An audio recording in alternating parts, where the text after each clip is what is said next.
on the work that's defined his life, he doesn't draw a line between nursing and ministry.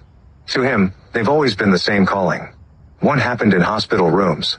The other unfolded in church sanctuaries. Both required compassion, both demanded service, and both centered on meeting people in some of the most difficult moments of their lives. It's about service, Julian said. Serving patients. Serving parishioners. Serving people. That philosophy has guided the Allen Park resident for more than 5 decades, carrying him from hospitals in metropolitan Detroit to villages devastated by the AIDS epidemic in Africa, and today to World Medical Relief in Southfield, where he helps ensure donated medical supplies reach some of the world's poorest communities. It's also why Julian was named as one of the 2026 recipients of the United Way Volunteer Honor Roll, which recognizes individuals whose extraordinary volunteer service has strengthened communities throughout Southeast Michigan. Honor Roll members were nominated by organizations and community members who recognize the differences their efforts made in the community.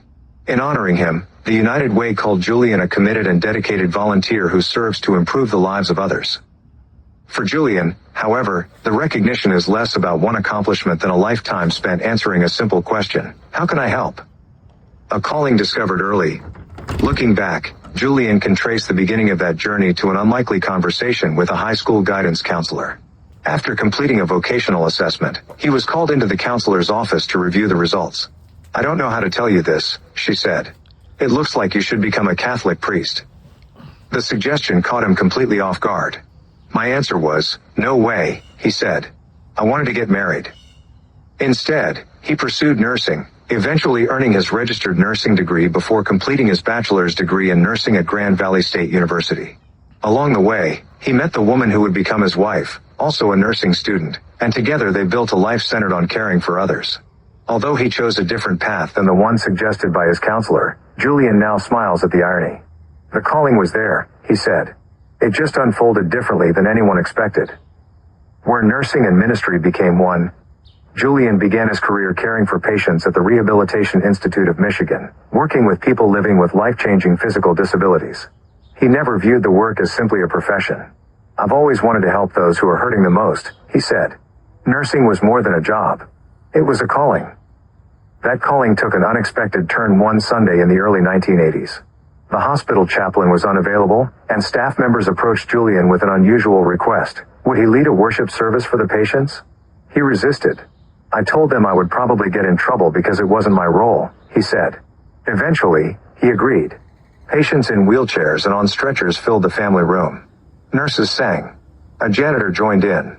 Julian shared a brief message of hope. The next morning, he expected to be reprimanded after being summoned to meet with hospital leadership. Instead, the chaplain listened to what had happened, folded her arms, and made an announcement that would alter the course of his life. "Every Sunday that he works," she said, "he can hold a service." For the next several years, Julian balanced nursing with ministry before beginning his first church in 1985. He would eventually serve nearly 40 years in pastoral ministry, including more than 3 decades leading Faith Christian Assembly in Melvindale, while continuing to work in nursing until 2013. Rather than competing with one another, the two vocations strengthened each other. "The people really loved us because we were nurses," Julian said of himself and his wife, Peggy. There was a compassionate side to the ministry.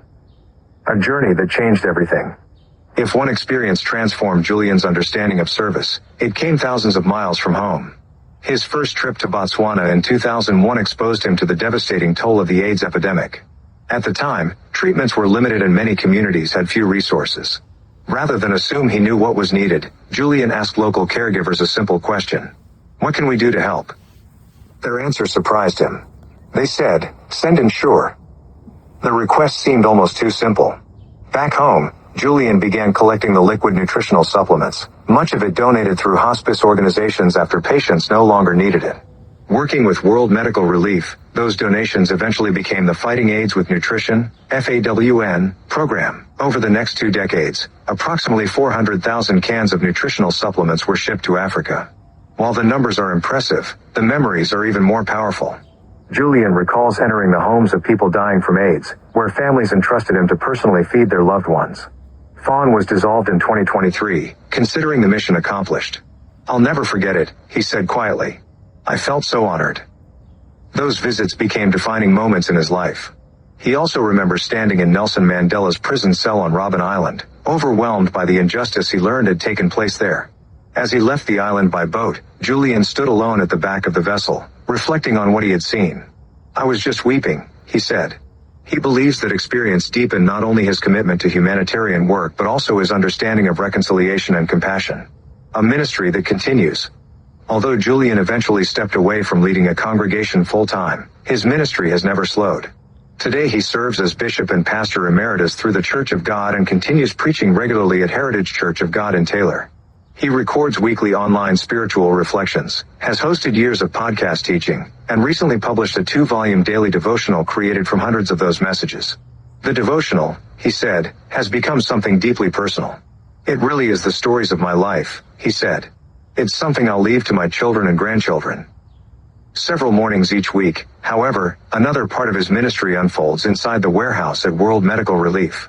Julian was elected to serve on the executive board of World Medical Relief. At the same time, he assumed the newly created position of World Medical Relief Chaplain.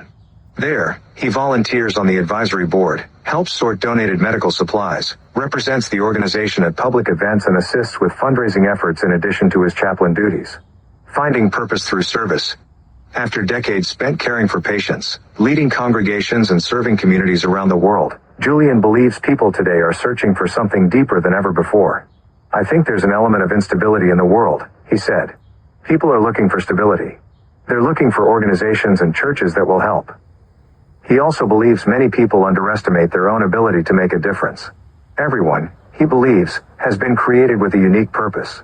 When asked what advice he would offer someone looking for meaningful volunteer work, his answer isn't to choose a particular organization or cause.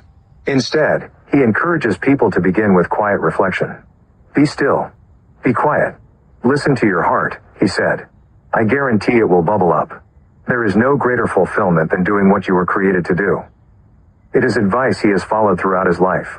The settings have changed over the years, from hospital corridors to church sanctuaries, from African villages to a medical relief warehouse in Southfield, but the mission has remained remarkably constant.